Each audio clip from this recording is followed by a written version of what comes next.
Hello and welcome to Who's On Next, the podcast that only appears once in a blue moon. Today I have with me a woman who's had an extensive career in voiceover in things like Skullgirls, Persona, the Tale series, Ed, and Eddy. It is Erin Fitzgerald. Hi, And how are you doing today? I'm good, thank you. How are you? I'm good. I'm very hot. It's like 75, Yes. it's like 80 degrees today here. Mm-hmm. Mm-hmm. Which sucks. It was like getting very cold, and then today it just hit like 80 plus degrees. Yeah, the weather is doing new things and we're going with it. So I guess getting this started, what is it that got you into acting? I've just always been an actor. Even when I was a child, I was acting. I didn't know that that's what I was doing, but since I was three, I was acting out stories. So I've just always been an actor. It never occurred to me not to do that. I didn't find out that it could be a job until later in life. But yeah, I was always attracted to acting and was always performing here and there in anything I could possibly perform And in. like, and where did voiceover come into that? Well, I didn't know that that was an actual job, and it wasn't really called voiceover when I started. It was just another form of acting behind the microphone. Um, they would call them voice jobs. You would be either be on an on-camera audition, on stage audition, or a voice audition. So you would know if you were going to be in front of a camera, on a stage, or behind a microphone. The terms were created for actors to know what style and tone of acting they were going to do. My first time behind a microphone acting was for television and film, doing loop groups in Vancouver, Canada. And from there, I moved into animation, which I didn't know existed as a thing for actors, because I kind of believed that cartoon characters were real growing up. Because, of course, you never saw the actors behind cartoon characters. I just believed that they were actually, I don't know. They were real. They were real. So when I found out they weren't real and there were actors doing them, it made more sense to me because I was always a character actor. I was never really an ingenue actor. And in the '90s, women were pretty much expected to be leading girls or the girl next door. And I was neither of those things. Now knowing I'm neurodivergent now, but it makes sense why I was like not attracted to any of those roles when I was younger, because I never felt like I fit any of those roles when I was younger. The character acting was definitely much more up my alley. So working in animation fit the style of of actor that I am, which was and still is a character actor. Right. I mean, as a neurodivergent person myself, I've kind of noticed a lot of Mm-hmm. people on the spectrum. A lot of people I speak to, and even myself, I've never really liked playing lead character. I've never enjoyed Mm-hmm. going after a lead role.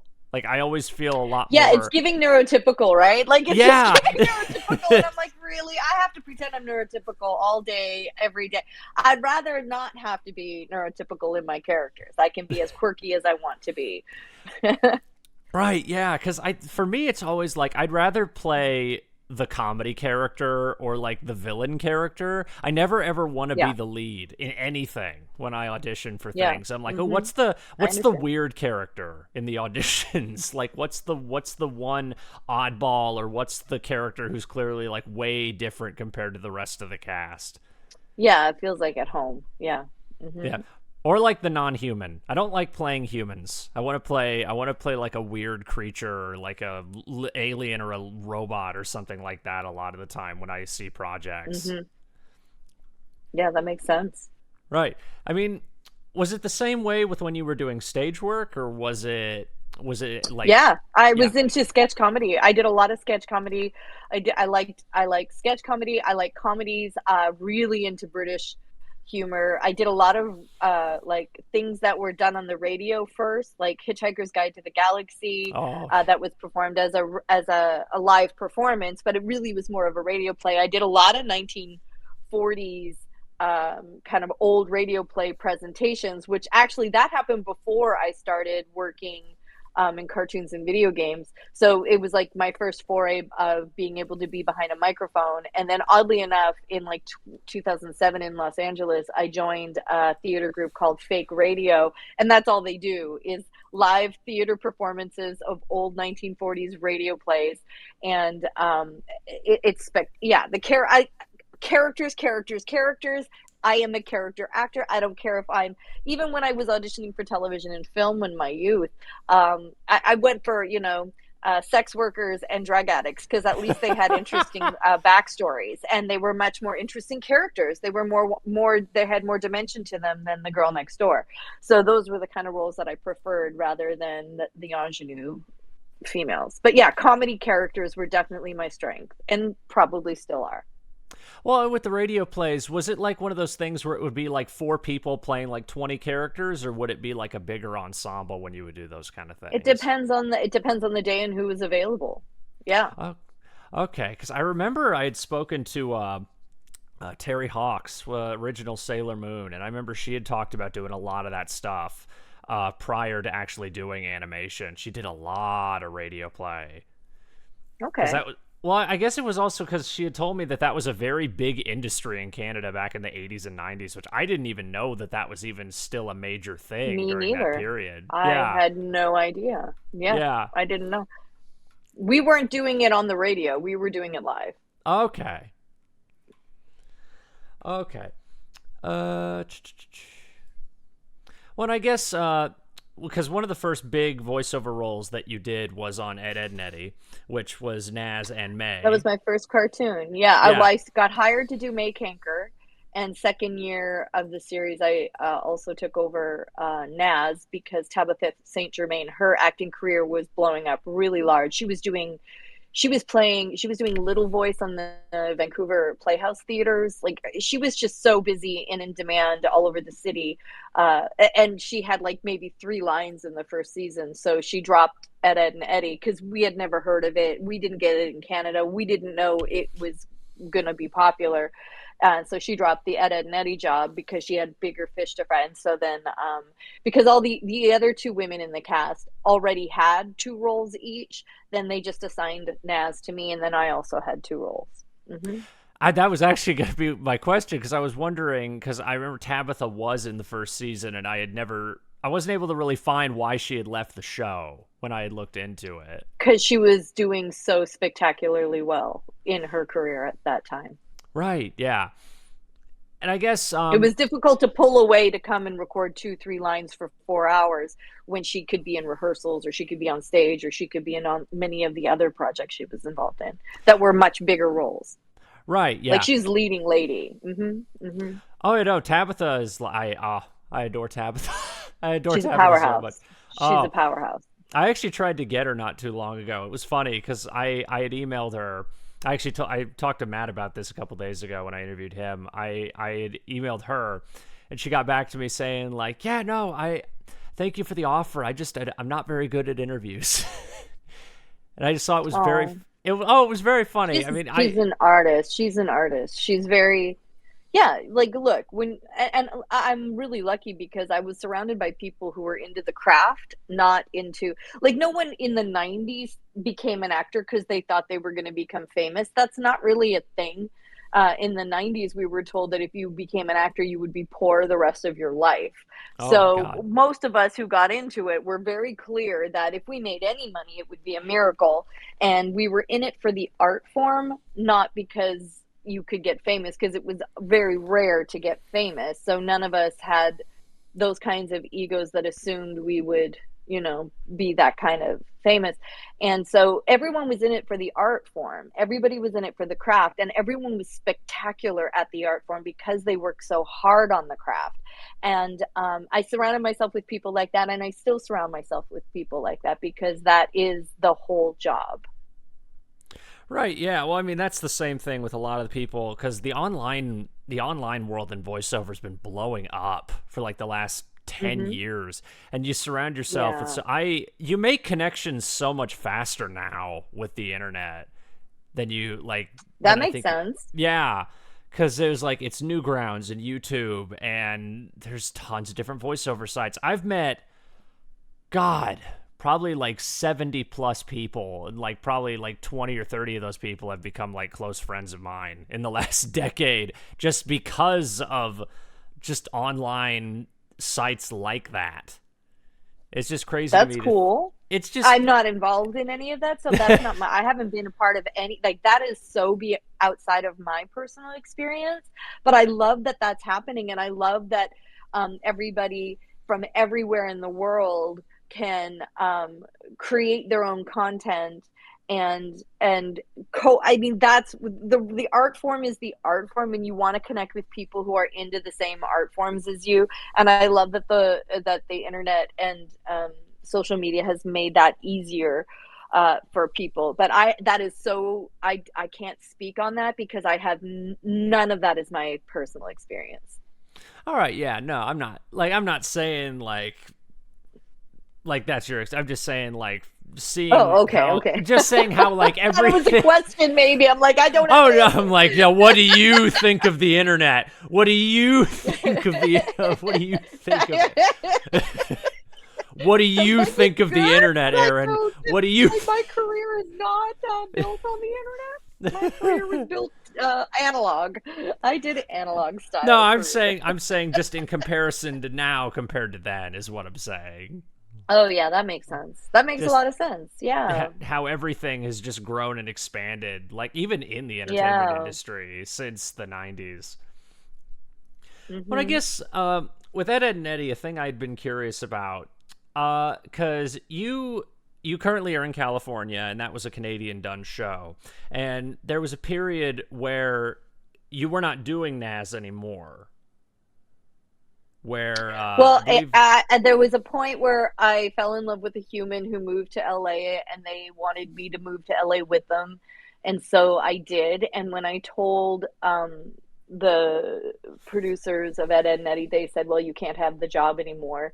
You can't record from LA. And I thought, that doesn't make sense, but okay. And so I kind of got fired for moving. And then when I moved, so for about 6 months, they had someone step in to play May Kanker and Nazz. I believe her name is Jen.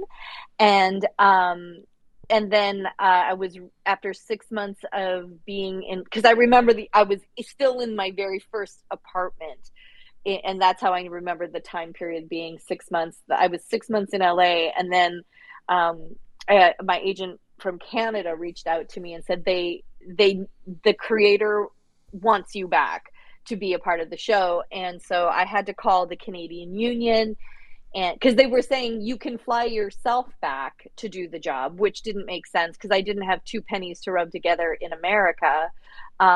So how in the world was I going to pay for a flight to Right. Canada to do a job that paid me in Canadian that wasn't going to cover the flight to Canada? So I called the union and I said, hey, they want me back to do this job. And I guess remote recording hadn't really started yet, or I asked about remote recording, and I was told, oh, the SAG wouldn't allow it. And then I called the union here in LA, and they're like, yeah, we don't care. They could remote record. If they're paying you, it doesn't matter. And you're going through Canadian Union, it doesn't matter. But they would have had to pay for a studio in LA. So I guess that's what they didn't want to do. So I don't know exactly the details, but I called the union and they said, hey, shouldn't they, I mean, isn't it union that they have, because they do it for American actors all the time. They fly up American actors, put them up, they shoot a television series, and then they fly them back. And the Canadian Union, because I was Canadian, said, do you really want to rock the boat? And I said, well, that just seems very devaluing in itself. But it's not that I want to rock the boat, but is this, you know, is this part of the, anyway? So the union had to actually do their job and tell the production that if they wanted me, they had to cover a flight and lodging. And of course, I had friends I could stay with, so they didn't actually have to pay for lodging because I always stayed with somebody for free. So it was really same day. I would fly up. They would fly me up early in the morning. I would record, and then I'd fly back the same day. Yeah, so that, and then I remember when I went up, they had me re-record a number of episodes. Not all of the episodes that Jen did, but a number of the episodes. Because Danny was look, let me just put it this way. It wasn't that Jen did a bad job. I'm sure she was spectacular. But Danny, even with me, who he hired for the job in the first place, when I would show up, he'd be like, I'd start like, what's with the style and clothes, Eddy? It's Customer Appreciation Day in the candy store, and they're giving away Jawbreakers for free. And then Danny would be like, yeah, that's not Nazz. Be more Nazz. And I'm like, dude, I am Nazz. How can I be more Nazz? So I can't even imagine the nightmare that would have been a struggle for Jen with Danny yelling at the person he hired for it. It would have been brutal. So so I got to have my job back, and that kept going for a number of years. Yeah, because I moved in. I remember I moved in the year 2000. It was a year before 9/11. So, I moved in the year 2000 to Los Angeles, and then around 2007, 2008, the show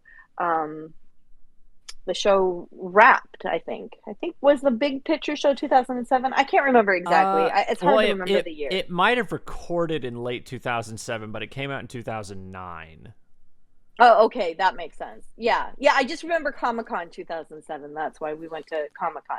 Yeah, okay, so 2009. That makes sense. Yeah, that's 10 years, because 1999 is when we first started recording in 2009. Yeah, that makes sense. Mm-hmm. I love the stories of Danny, because I've spoken to Sam, Vincent, and Matt, He's and amazing. I love every story I hear about Danny. I think again, talking about artists who love their craft, right? Like Danny he knew everything we did was because Danny wanted it. And as it being my very first cartoon job, to work with the creator and the animator so closely, which you don't actually get to do on every single job you get hired. A lot of the time you're just working with a voice director and the voice director is working with the team directly. So Danny was so hands-on. He sat in on every recording session, and he was piggybacking on the voice director for every single take. And the voice director did such a great job, but Danny was so specific with what he heard in his head, and it's giving neurodiverse to me now. I mean, I feel like all of us are neurodiverse now that I'm looking at it. I've said this. I've said this for years. I think like the majority of the people in the entertainment industry are neurodivergent in some way. Yeah, probably. But Danny, he was very specific, and yeah, the job could be hard at times in the sense of requiring a tremendous amount of patience, requiring that he knows what it is he's listening for. And 300 takes is 300 takes, and it's brutal to watch another actor do take after take after take and it not hitting the spot that Danny wants, but you've heard the actor do every variation of. That was a real education for me. But also I do, and that's my neurospicy. I'm a Virgo. I love the perfectionism of it, and I love the process, and I love listening to Peter Kalamis do 20 takes as Rolf. Like, I laugh at every single take. It's hilarious and genius. So worth it for me. Oh, because when I just spoke to Matt recently, I always have it like, oh, Matt, please tell the story of how you got the voice for Ed, and it was just. He got the voice because Danny was putting him in a panic on like the 8th callback for the character or something. Yeah, so we all had 6 callbacks. Yeah, it was 6 callbacks. Well, yeah, and when he had told me that, I'm like, that's insane. Because over a year period. Yeah. So months would go by, you wouldn't hear anything. You just assume you didn't book it. And then all of a sudden, out of the blue, oh, by the way, and it would be a completely different casting director. You have a callback. What? I mean, I remember recording that audition with Brian Dobson in the living room of my apartment on a DAT that we had rented because DATs were so expensive. Oh my God. And we auditioned for every character each. And then I had to go ride my bike, take the bus, submit the tape in person, hand a tape to casting. So it wasn't. So wait. So Terry Klassen wasn't the person like helping every time with the casting. Klassen was the director for the series. Okay. Casting was casting is different than direction. Casting is a different entity completely. And it still is for many productions. Very rarely do directors get to cast the projects they work on. Directors are the ones that work after they've been hired, but casting is its own job, but with a whole different team of people. Okay, because I thought Terry was also a casting director on top of voice director. He may be, but he wasn't for that show or any of the shows that I worked with him on. I don't think he did the casting. Okay. No, there were different companies who did the casting. Okay. Well, I guess how was the transition originally from moving to LA to Canada in terms of getting work? Like, was it any more difficult or was it about the same? I did not expect to work at all in Los Okay. Angeles. I thought I did not come to Los Angeles to be an actor because everything in Canada, it's very driven in the socialist country that, America is evil. Don't go to America. It is bad. Also, it was very clear that, if you work in Canada, it's because you're lucky to work in Canada, but you're probably not as talented as the American actors type of thing. So I was very clear as a 20-something-year-old woman that I would not be talented enough to compete with the big dogs that were in Los Angeles. So I worked in many different things and I had never done anything other than be an actor my entire life. So moving to America, I did all sorts of jobs that I had never done before I guess I needed to know that I could support. I needed to know that I could survive. I needed to know that I could take care of myself. I was curious if there was something more for me in life in the sense that I couldn't understand. I'm a very spiritual person. I follow I study a religion called Ekankar, and I did back then. It's the spiritual path. It's a path of spiritual freedom. And as an Ekis, I couldn't understand. I had a lot of worthiness issues. I was already doing exceptionally well in my career as an actor in my early 20s. And I didn't I had what is that called when I had imposter syndrome. So I didn't know if I was actually talented or just really lucky or what, but I didn't understand how I was serving life and serving others doing what I was doing. I was having a tremendous amount of fun. I loved what I was doing, but I thought, there are teachers and doctors and nurses, and they're serving life in a much more important manner. I don't see how I'm serving life. I felt very self-absorbed to be an actor, and it felt very selfish to be an actor. So when I moved to LA, I was doing things like elder care. I was doing catering. I was learning service industry stuff. I was teaching ESL. I was doing all sorts of other jobs because I never ever imagined that I could be an actor in Los Angeles. And of course, it's all I'd ever known. It was very difficult for me the person I had moved here with, they were they had a great on-camera career in Vancouver, and they were pursuing acting down here, and I wanted to support them in their career. I thought 2 actors, it would be too hard. And so they were doing well. They were booking movies here, and so I was supporting them, energetically, and somebody had to do regular jobs, boop boop boop, and to survive. And we did the best we could, and eventually there was a job that wanted me, and I was getting called back to, it wasn't long before I was doing Ed, Edd and Eddy again. So every time I flew up to Canada to work on Ed, Edd and Eddy, it kept the passion of acting alive within me. And then I'd go back to home to LA, and there was a job that hunted me out in LA. They sought me out. They contacted my agent in Canada. My agent in Canada contacted me in LA and said, this job wants to hire you. And that job got me my work visa. It got me an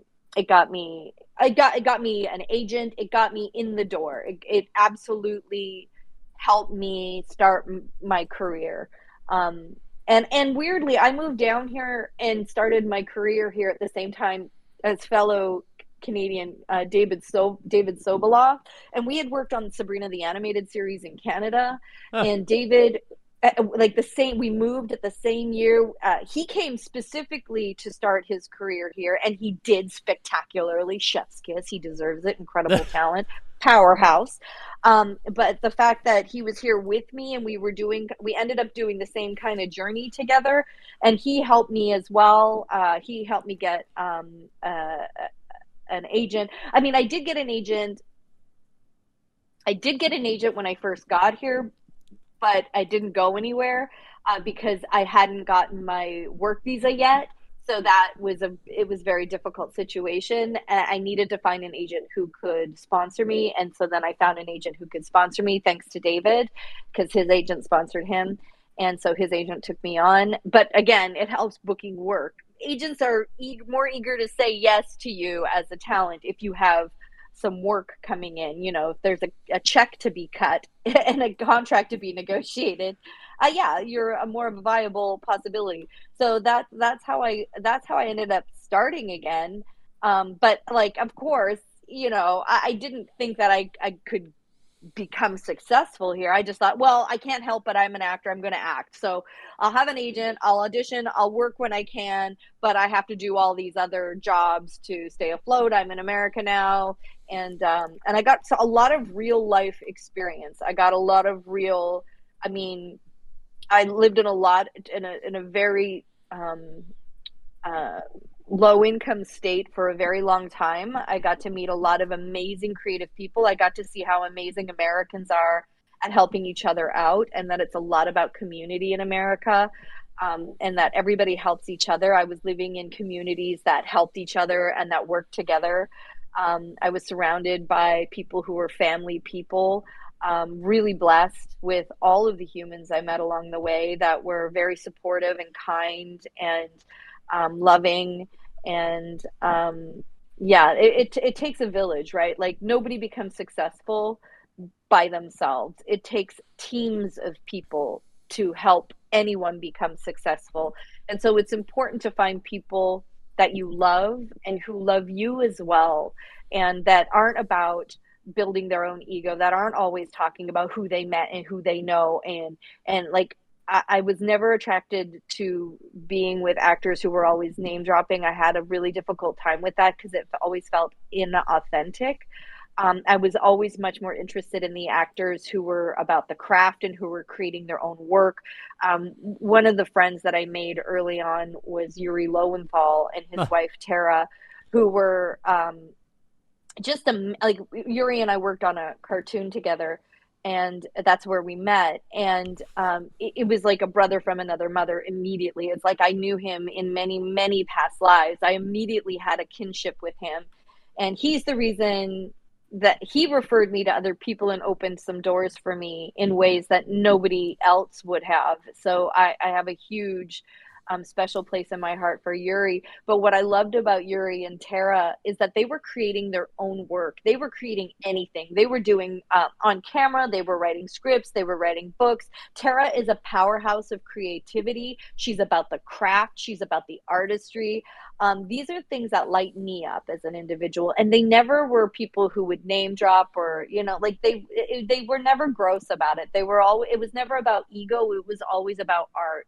And that appealed to me. And so I have managed, I mean, it's 2020, so I'm 25 years in Los Angeles, and I've still managed to stay with the art form of it. And yes, many of the characters I have played have ended up very, very famous. And the IPs that, like, League of Legends was an indie game when I started. Skullgirls was an indie game. World of Warcraft was hardly known. And they all became these huge IPs. But the IPs are famous. I am not. Like, when you say the name Erin, very few people know who I am, but they know of my work. And that was always the goal, right? Is to do the work so well that the work, because that's what I knew. I knew Papa Smurf is Papa Smurf. I knew the Super Friends is the Super Friends. You know what I mean? Like, the IPs and the characters were famous to me, but I had no idea who the actors were behind it. And I love that. And I love that I was born in the generation, that Gen X generation, before the internet hit. So I didn't have to do social media to build a career. And so people didn't have to know who I was to book a job. They just needed to hear my work. And I would go into rooms and I would book work. Booking became a lot more difficult when we stopped going into rooms because I can't show off what I do as effectively as when I'm in the room live with a person. When I'm with a casting director live and they can direct me and they can see my entire range in one moment, that's how I book work. And most of my work is booked based on work that I have done previously and by people passing my name because of what I am capable of doing. And that's how I've built an entire career. I am what is called in behind the mic acting a utility player. So if I book a role that lasts 10 years, unbelievable, spectacular. You never expect that to happen. But I'm in a lot of video games playing a lot of NPCs that you will never figure out is me. There are video games that I remember one session for a video game where they had me down for like 5 characters, and then they were just curious. And after 5 characters, they just kept throwing characters at me, and I think that we got it up to like 25 or 30 characters Oh before my my God. So they time were just ran like, out. what else can you do? Now Yeah, keep going, keep yeah, going. What else exactly. can you And do? it became this amazing, it was an acting exercise. It was an improv exercise. It felt like sketch comedy. We were laughing our pants off. That was a spectacular day, and it was so much fun because there's nothing better than people seeing what it is that you have a gift in. And then having the gift is one thing. Like, I was definitely not the best actor when I went to university and studied theater and studied acting.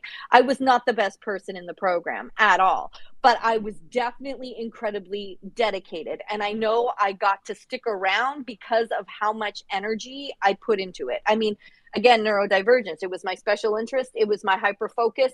I would wake up at 7 a.m. I would go to bed at 3 a.m. and all I would do all day is act. The hours that I put into the craft, I could only get better, even if I wasn't great when I started, even in Ed and Eddy, if I wasn't the best person, in the room, I was learning constantly. I was always trying to improve my craft.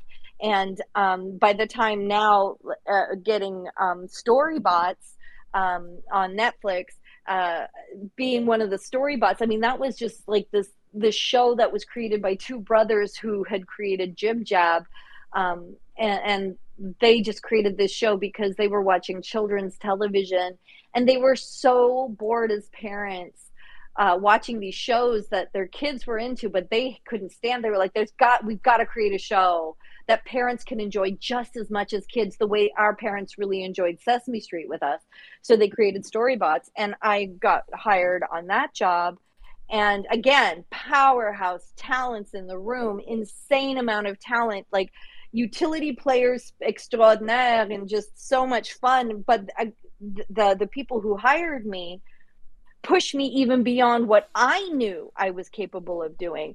I had never really sung professionally. I had always kind of shied from singing. I can sing, but I don't consider myself a singer. Well, they pushed me to the wall and got me singing. They got me doing things I didn't even know I was capable of, and they stretched my artistry and they stretched me even more, and they pushed me to new amazing places. And they also satisfied the artist in me, because all these characters I've had for years that have never booked work, I was able to put onto the show over the 10 years that we were doing it. All the episodes, like, it was just constantly, all of my characters finally have like one line or one thing all throughout that show. It's just been joyous. And then that the cherry on that was getting an Emmy nomination for that show. So, like, I don't know where I go after the Emmy nomination last year. I didn't win. Eric Bauza won, because of course he did. He's phenomenal. But who in a million years from Canada would have thought that Erin would have gotten an Emmy nomination? I certainly didn't. I didn't think I would be able to compete with that echelon of talent. So that was pretty spectacular, and it felt like chef's kiss. So now at this point, I'm like, well, where do I go? What do I do?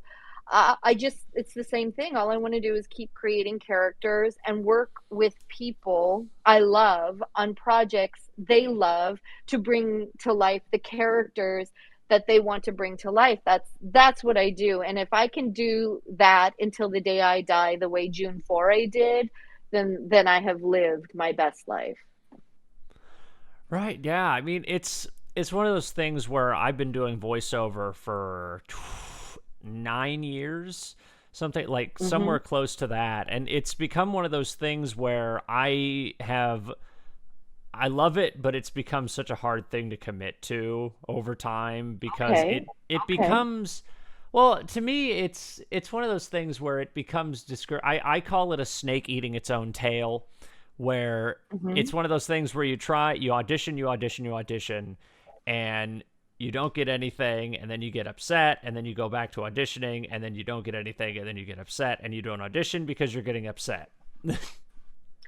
You have to get over getting upset really early on. Oh, I know. I I stopped know. getting upset, within the first 2 years of working behind a mic because um, I think it was Roger Craig Smith that said you generally book one out of the thousands of auditions you'll do in a year. You book maybe 1% of that. So it's the job itself is not being hired on the job, and I think that's where if I can give advice to younger generations of actors, stop focusing on booking the job as the job because it's not the job. Your job is creating characters.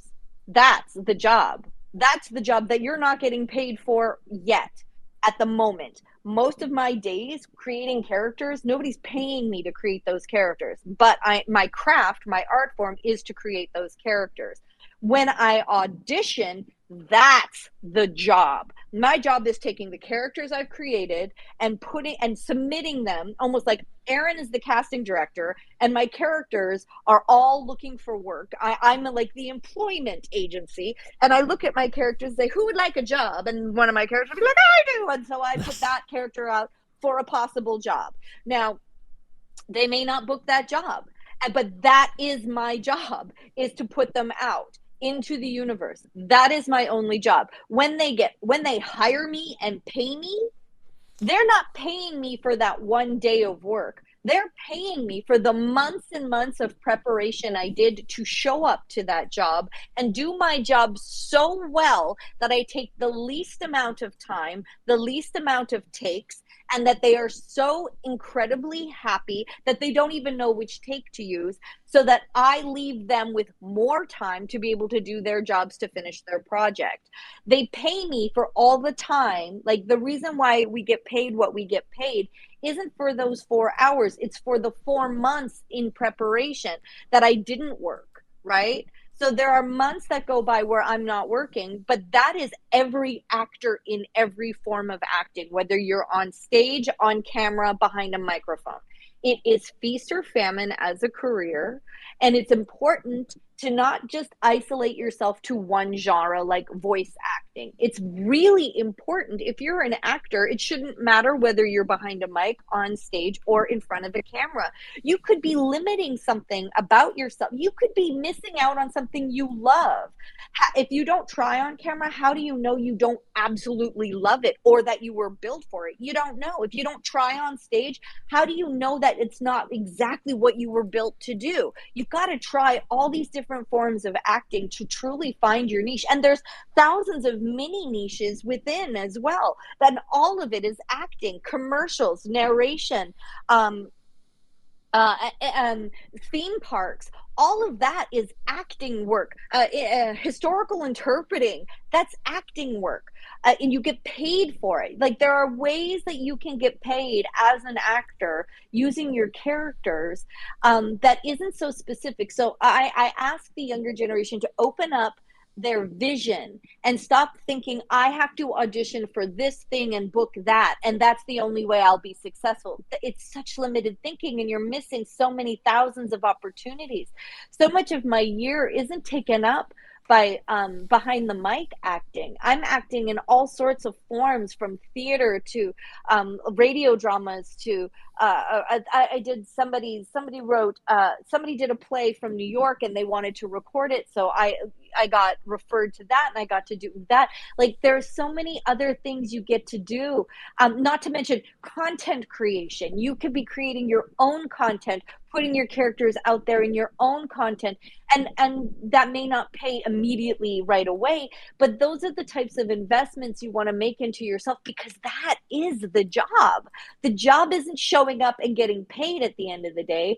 That's the cherry on the sundae of the art form, is getting paid like that. But the preparation that the build up to get there, that takes dedication, focus, and a lot of well, I'd like to say humility, but I can't say that any actor I've ever met, including myself, is humble. But you really just can't take it personally, is really what I mean. You've got to get your ego out of the way and your vanity out of the way to be like, it's not about me. I've created these characters. The people who I truly believe, what is meant for you cannot miss you. And there's more than enough possibilities in this life to, if you like character acting, there are places for you to character act. You just have to find them. So if a door looks like it's closed, turn around and look for another door. There probably is one, and you just haven't been looking at it because it's not packaged the way you thought it should be. That's my advice. I hope that's helpful.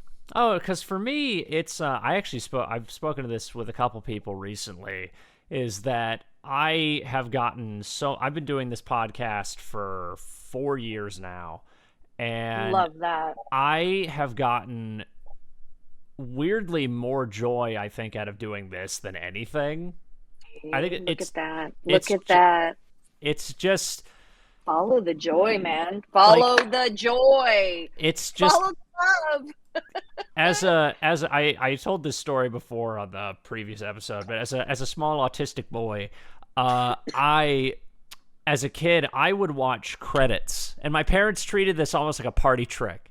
They would be like, hey, Michael, who did the voice of that character in that one thing? And I'd be like 5 years old, and I'd be like, Tom Kenny did that. Like, I just would know the names, and I got so obsessed with memorizing how people sounded and the characters they played and the names, and now you're talking to everybody. Yeah, I love that. It's what you manifested. You created this. GG's. Yeah.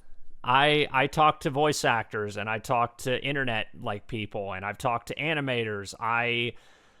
That's awesome. One of those things where I just have been starting to feel like I get more joy out of doing this. And it's not that I don't like doing voice acting. I still do.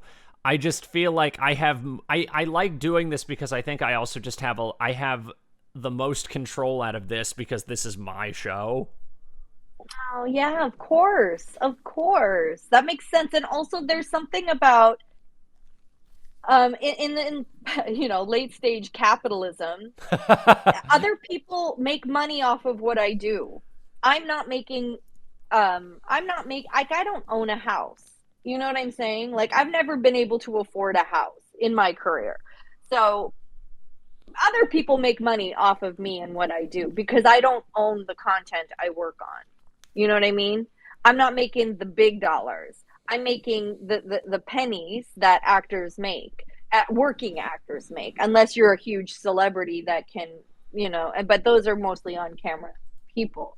So the fact that you have created something that's yours, that you can monetize any way you want to monetize, that people can support and send money. You know what I mean? Like, there's nothing better than building your own community, getting your own support, getting your own teams of people, and being able to help each other, because I think that's the only way to combat late stage capitalism and to feel like you aren't selling yourself out.